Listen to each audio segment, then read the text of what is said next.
Eh, este va a ser el primero de una serie de reflexiones, podcasts, creo que les había mencionado. Voy a comenzar con este nuevo proyecto, aparte de de la lectura del escenario chileno los días viernes. Y este segmento también va a tener una entrevista luego con alguien, un invitado, ¿no? Alguien que conozca el tema, alguien que quizá me pueda dar luces sobre lo que estoy diciendo. Y en este caso quiero comenzar con un tema que me parece muy interesante, porque me he dado cuenta que mucha de mi audiencia está en el extranjero. Así que quiero hablar sobre quién tenía la razón, José María Arguedas o Julio Cortázar, sobre quién comprendía mejor al país, quién se quedaba dentro del mismo o quién vivía un tiempo en el extranjero. De hecho, cuando supe esta disputa, yo estaba en primer año de sociología de la Universidad Nacional Federico Villarreal y pensaba, en parte por la carrera, que era lógico que si tú te quedabas dentro del país, ibas a entenderlo mejor.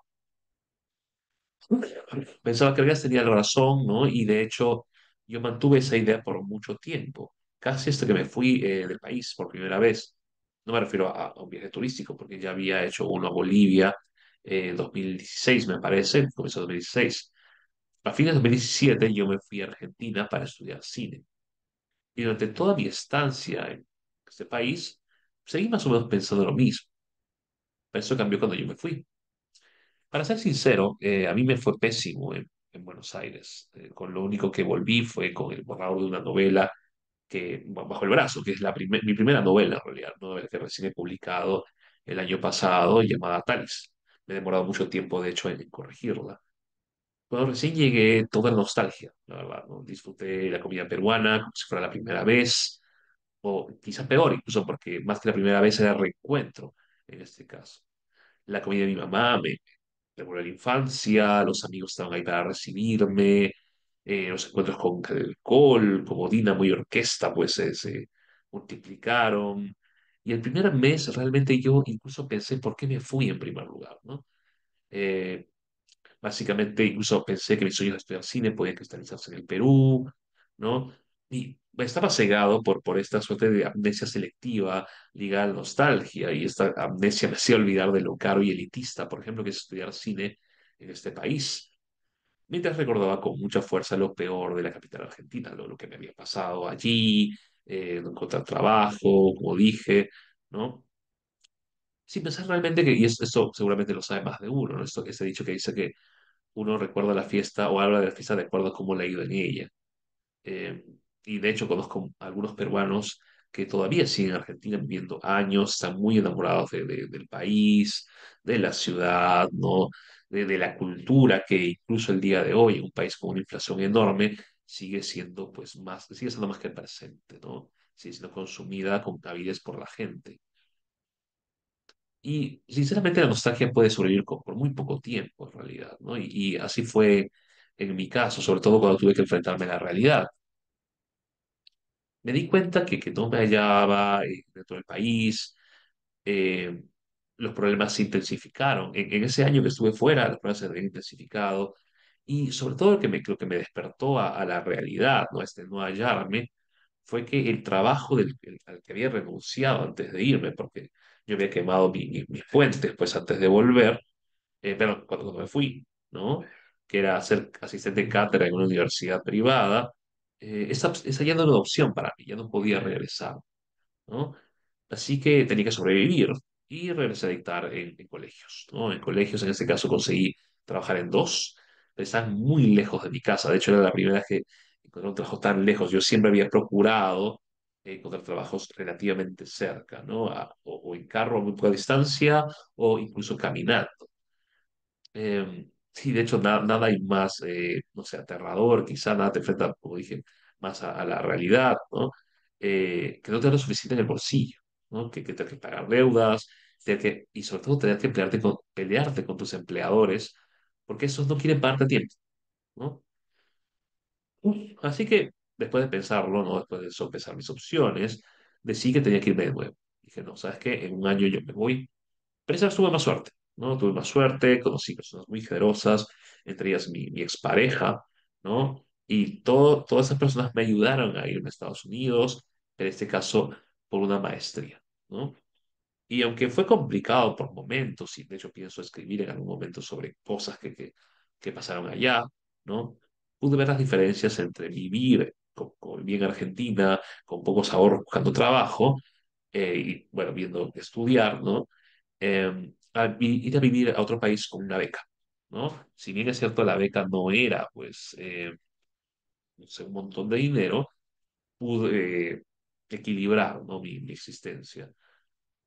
Y así me pasé 3 años, 3 años y medio en el país del norte, ¿no? Eh, y bueno, volví, ¿no? Volví desde 2022, noviembre de 2022, y mis razones fueron más personales, ¿no? No las voy a compartir en estos momentos, ¿no? Pero todas esas dos experiencias hicieron de que, a pesar del respeto que le tengo a José María Arguedas, me hicieron pensar que Cortázar tenía razón, o que quizás ambos la tenían, ¿no? Y que si hubieran tenido más paciencia, hubiera podido haber un consenso entre los dos, quizás estaban hablando un poco de algo diferente, ¿no? Así que quiero aprovechar para hablar sobre 3 razones para mí, ¿no? No es que son las que pienso que son muy, muy fuertes, quizás no las principales, pero las que se me ocurren ahora, ¿no? Por eso creo que vivir en extranjero puede ayudarte a comprender mejor qué falla en tu país, en este caso, en mi caso, en el Perú, y quizá entender cómo podríamos mejorar el país, nuestro país.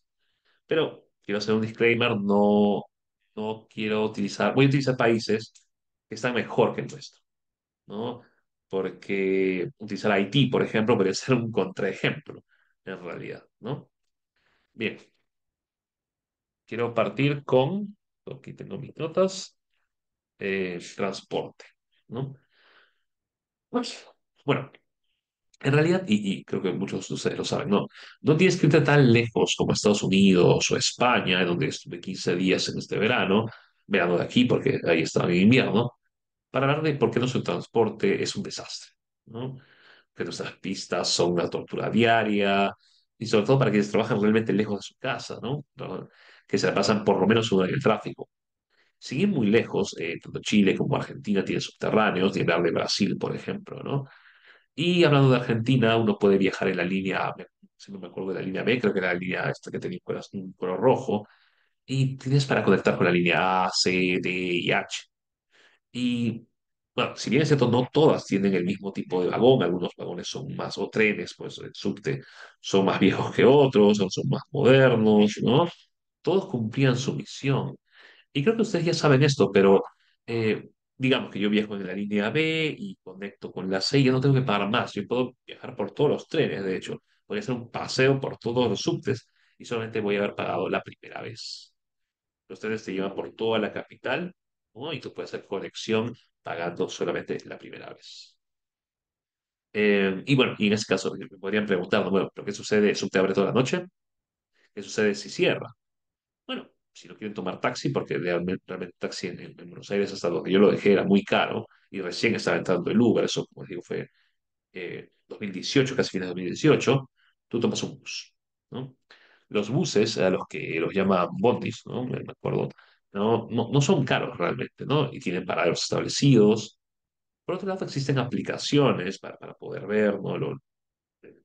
Digamos, itinerario de los buses. Y eso también, de hecho, aparece en Google Maps. Yo me acuerdo, ¿no? Que buscaba en Google, ¿no? Y me salía a qué hora iba a pasar tal bus, las rutas que iba a tener, ¿no? Qué paradas tienen. Perderse no es tan sencillo, en realidad. Yo vi, como digo, no más aquí en Latinoamérica, vi mucho más orden con respecto a eso, ¿no?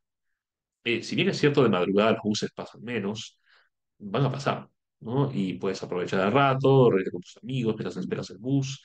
Y yo lo hice aquí en Lima con algunos amigos esperando a su cúster hasta que recién comenzaba a las 5 de la mañana, comenzaba a pasar, o en Metropolitano. O decirlo, sí, ahí con menos garantías de orden o de llegada, se puede hacer cuando sabes que efectivamente va a llegar, ¿no? Y lo mejor de todo, para aquellos que nos impacientamos, por ejemplo, yo recuerdo hasta ahora cuando trabajaba en esta universidad de la que les hablé, tenía que tomar un carro por Angamos y los carros se chantaban del puente Primavera para recoger pasajeros, como los empleados de los buses, en los trenes, ¿no? Bueno, los trenes peor todavía, tienen un sueldo fijo, no va a haber chanteo y no va a haber correteo, ¿no? El bus pasa a la hora que debe pasar, pasas tu tarjeta, pagas y ya está, ¿no? Más o menos como los corredores que tenemos ahora que están desapareciendo en peligro por el transporte informal. Ahora, el Paso, Texas fue un caso un poco distinto, ¿no? Que fue donde yo viví, donde hice la maestría.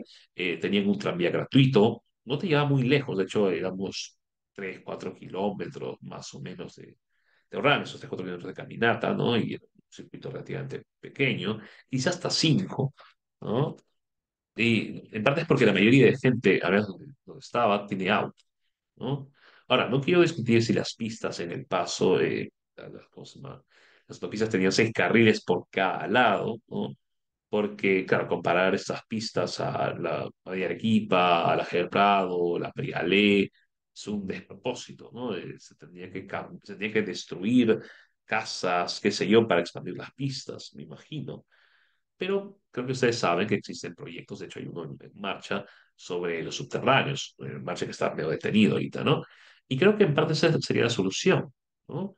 Nueva York, por ejemplo, donde también estuve solamente por un viaje académico, muy poco tiempo, tiene subterráneos que también conectan toda la ciudad porque manejar es una locura, hay demasiada, está muy turizado, hay mucha gente, ¿no? Más que todo taxis, ahí en, bueno, Nueva York, ¿no? Manhattan, por ejemplo, ¿no? Creo que podemos apostar por una manera de transporte mucho más efectiva, que alivie a la ciudad, que alivie a los ciudadanos y que sobre todo no se pasen gran parte de sus vidas en el tránsito, de un lugar a otro, en una especie de limbo citadino, ¿no? Un limbo citadino en el cual pareciera que no solamente no hay salida, sino que parece que estamos purgando el pecado de sobrevivir, ¿no? El pecado original de sobrevivir. Bien, ahora quiero hablar de mi segunda razón, la segunda razón por la cual yo opino que esto debería cambiar, ¿no? Y es trabajar versus vivir para el trabajo. O, como lo dicen en buen criollo, ponerte la camiseta. Ahora, si la invitación es una forma de halago, ¿no? Se ve que los que están a cargo del país halagan lo peor de Estados Unidos, por ejemplo, de donde hemos sacado más de un ejemplo. No es casualidad que Keiko Fujimori, por ejemplo, quisiera imitar a Trump con lo que hizo en el Capitolio, ¿no? Y sucede que las empresas, muchas empresas aquí, imitan el credo gringo de que uno debe vivir para trabajar, que debe inmiscuirse demasiado en el trabajo y que hacer nada, o sea, descansar en tu trabajo es impensable porque es tu tiempo, es el tiempo de la empresa y ese tiempo debe utilizarse incluso si terminaste lo que te habían dicho que tenías que hacer en primer lugar. Bueno, yo escuché muchas veces esto de siempre hay algo que hacer, ¿no? De época de supervisores, que básicamente se identificaban con el uniforme a riesgo de perder su identidad, ¿no? Y de hecho muchos la perdieron. Les voy a contar una anécdota. Cuando tenía 19 años, ¿no? Yo ya había salido del colegio, terminé el colegio justamente a los 17, 16, 17, trabajé en un supermercado. No voy a decir el nombre del supermercado porque parece que me demanden, aunque voy a decir que su nombre comienza con M y su uniforme es verde y amarillo, ¿no? Y de hecho aún me da pesadillas ese uniforme. En aquel tiempo se trabajaba 12 horas al día por el sueldo mínimo. Les hablo año 2004, 2005 y el mínimo era 550 soles, ¿no? Y yo trabajaba en la sección librería, ¿no? Fue un accidente, ¿no? No dije me gusta leer, simplemente me mandaron para allá, ¿no? Y aparte, la sección librería no era libros, era cuadernos, era reglas, cinta scotch, papelógrafos, minifan, etcétera, ¿no? Bueno, un día nos repartimos el trabajo, pues entre la supervisora inmediata del área nos repartió a todos diferentes cosas que hacer, ¿no? Y yo terminé antes que mis compañeros, ¿no? Así que mi supervisor me dijo, bueno, entonces quédate ahí parado y tú eres el que va a darle la bienvenida a los clientes si vienen. Qué sé yo. Ok, normal. No había mucho flujo pues, de personas en esos momentos, creo que era muy temprano. Y la supervisora del lugar, ¿no? Una de las supervisoras generales, que son esas personas que no sé si todavía veo en metro, que vestían con camisa blanca y pantalón negro, ¿no? Ella pasa y me mira, ¿no? Y me dice, bueno, oye, ¿qué haces, no? Y yo dije, no, nada, acabo de terminar mi trabajo y ahorita me estoy quedando a ver si ya clientes. Y ella me dice, no, pero siempre hay algo que hacer, ¿no? Y yo le digo, no, pero ya terminé de hacer lo que tenía que hacer. Mis compañeros están trabajando en lo suyo. Ella se retira, rostro gestado, pues, ¿no? Y habla con la supervisora directa, ¿no? Que sí se vestía como los demás, ¿no? La blusa amarilla, el pantalón verde, ¿no?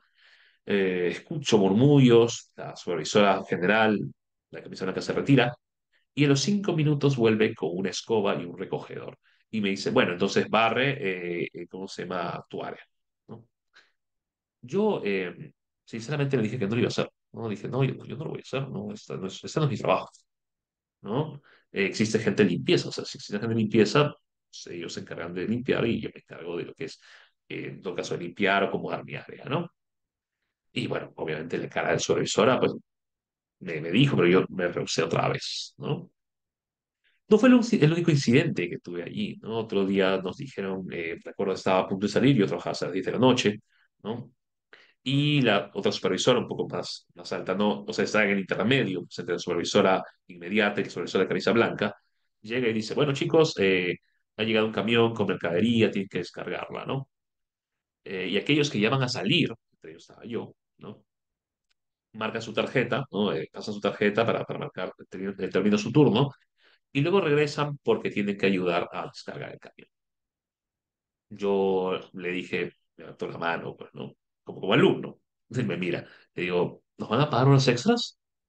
Y ella me dice, no, pero ese es su trabajo. Y yo dije, no, pero mi trabajo termina a las 10 de la noche, ¿no? Y ella me miró y me dijo, que como que se molestó, bueno, obviamente se molestó, ¿no? Y me dijo, pero mira, no estás demostrando compromiso con la empresa, ¿no? Y yo lo que le dije fue, compromiso, no, yo trabajo hasta cierta hora y eso, si me estás pidiendo que marque la tarjeta y no me vas a pagar por encima seguir trabajando, esa es una explotación.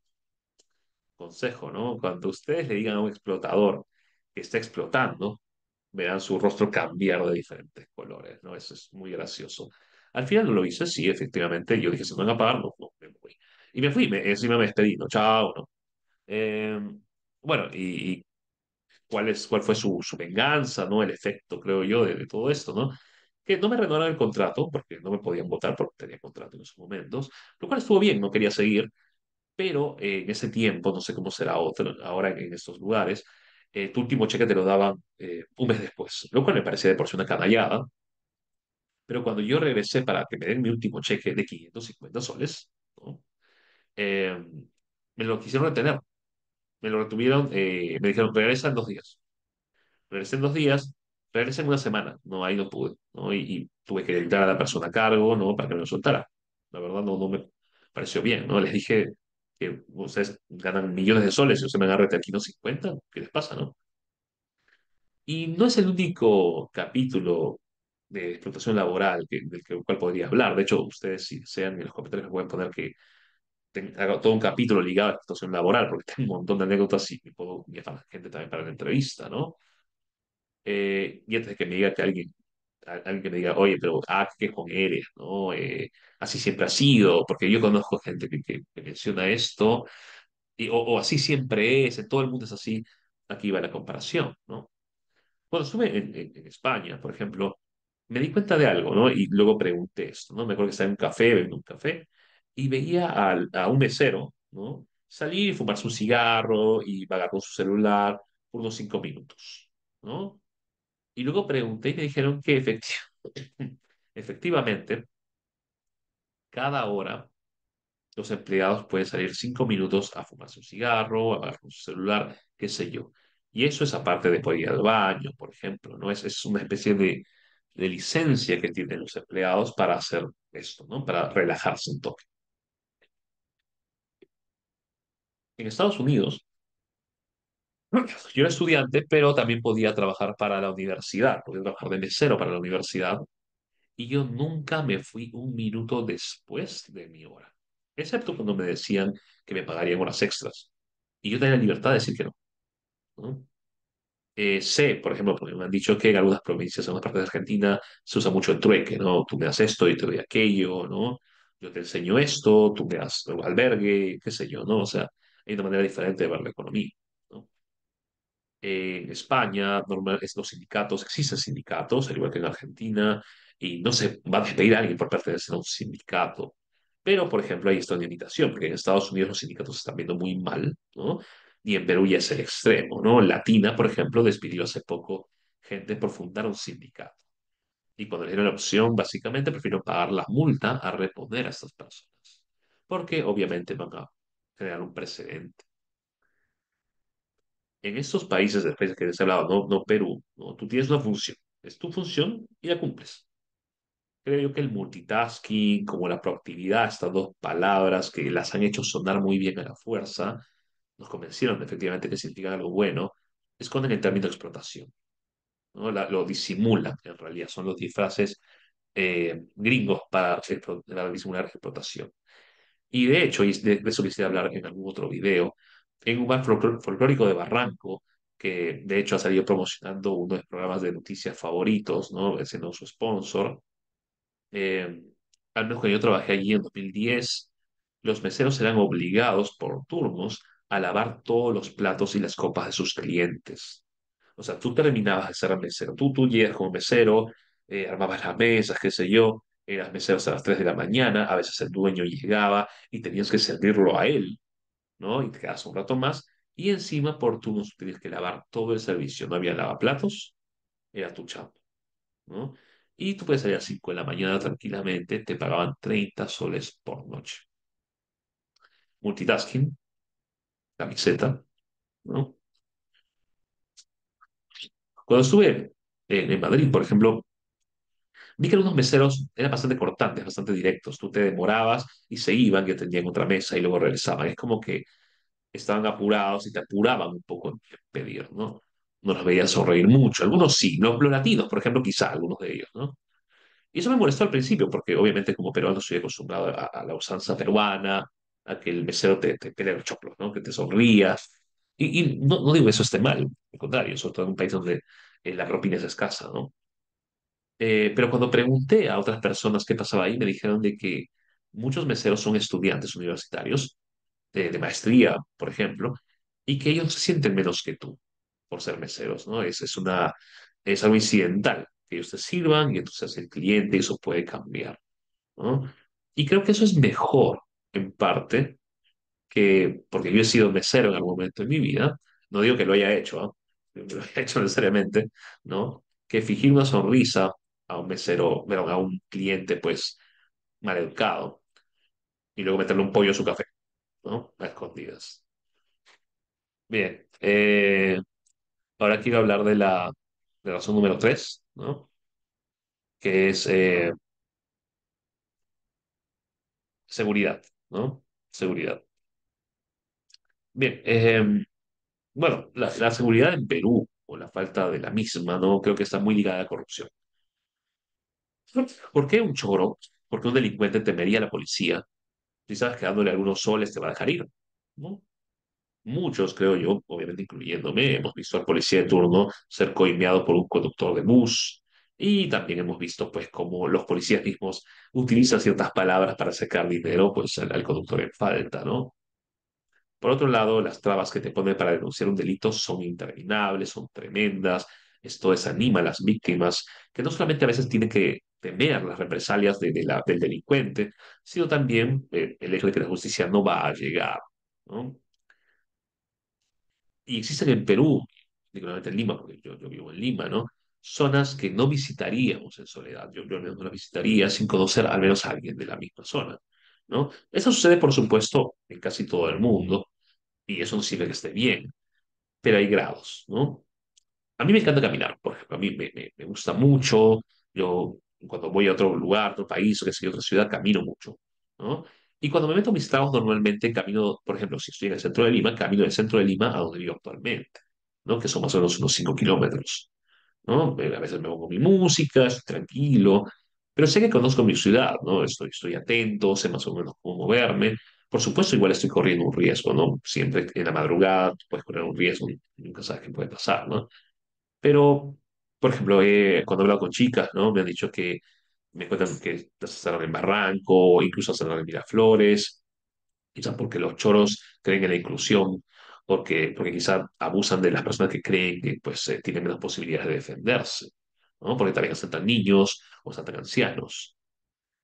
A mí me gusta caminar, ¿no? Como les digo, pero no me metería en la madrugada a caminar en San Martín de Porres o en Caraballo. Disculpe si alguien de esa zona ve mi video, ¿no? Pero creo que sabe más o menos de qué puedo hablar, ¿no? Y muchos de esos son conscientes de eso, ¿no? O en el Callao, ¿no? Bien, Estados Unidos tiene sus problemas, definitivamente. Yo pocas veces caminé de madrugada allí. Sus problemas no son tanto que te asalten. El problema es que mucha gente que vive en la calle tiene alguna adicción, ¿no? A alguna droga y esto puede ser peligroso, ¿no? Por otro lado, ustedes saben el problema de los tiroteos en Estados Unidos, ¿no? Eh, sí salí algunas veces de madrugada por allí, la ciudad es muy solitaria, ¿no? De hecho, a veces la policía cuando te ve caminando de madrugada te para, ¿no? ¿Qué estás haciendo aquí? ¿No? Y en Buenos Aires a mí me asaltaron una vez. Por otro lado, puedo decir que tenté la ciudad varias veces, ¿no? Yo al poco tiempo de llegar metí también una bomba y me fui a caminar de madrugada porque a veces tengo esa manía. No tanto ahora quizá, pero tenía más cuando era más joven, ¿no? Salí de Navidad de madrugada, callejé por todos lados, hasta hablé con gente que vivía en la calle, qué sé yo, ¿no? Y en Madrid caminé, cuando estuve allí, caminé desde el barrio de Vallecas, seguramente quizás alguno de ustedes sea de por allí, hasta lo que es la Plaza de Toros, a las 4 de la mañana, también unos 4 kilómetros más o menos, ¿no? Y encontré mi camino gracias al Google, también Google Maps, ¿no? Y fuera otro borrachillo, que otro borrachillo. No vi nada más, ¿no? No vi nada más. Y en Barcelona fue más alucinante porque vi gente en la calle, chongueando, conversando. La ciudad es mucho más turística. Yo estaba por el barrio gótico cuando recién llegué, ¿no? Y no me pasó nada. Me dijeron, bueno, quizá hay carteristas, ¿no? Pero y como siempre digo, un latinoamericano de algún modo lo ve, quizá por el prejuicio piensa que no, que es pobre, qué sé yo, ¿no? Y antes de que la gente venga a protestar, ¿no? Con respecto a, bueno, mire, estás dando un hype, ¿no? A España o Argentina o Estados Unidos, ¿no? Como dije, ya mencioné, esos países tienen sus problemas. Y ya he hablado de esto en otro video, ¿no? Hablé con una profesora universitaria de España y ella me dijo, ¿no? Que, bueno, este país no es el paraíso, tiene problemas, creo que lo sé, la gente que vive en España lo sabe, ¿no? Los que los extranjeros peruanos que viven en otros países saben los problemas que tiene el país que ahorita llaman hogar, lo saben, no tengo por qué necesariamente decirlo, ¿no? Pero creo también que muchos de ustedes saben que el peor de los escenarios en este país nuevo, ¿no? Muchas veces sigue siendo mejor que el mejor de los nuestros, en todo caso para la mayoría de la población. No para esta minoría que quisiera que nada cambie, o que si cambia fuera para regresar a los tiempos de la colonia, ¿no? Así que, bueno, con esto voy a concluir. Quisiera sacar otro video hablando de más aspectos. Si se les ocurre alguno que, obviamente, yo he puesto tres, no he hablado, no sé, de discriminación, por ejemplo, que existe aquí en sumo grado, y en otros países también existe, pero puede ser diferente. No he hablado de cultura, por ejemplo, que lo voy a hablar en la entrevista que voy a tener con el invitado que va a venir a continuación. Cultura, lectura, ¿no? Comunidad, ¿no? Pero, como digo, quisiera sacar un video más adelante sobre esto también. Háganme en los comentarios pues sugerencias, ¿no? Y, como digo, esta es la primera parte. Voy a seguir con una entrevista a un amigo que también ha vivido en el extranjero, justamente en España, ¿no? Vamos a pasar al siguiente, pues, espacio.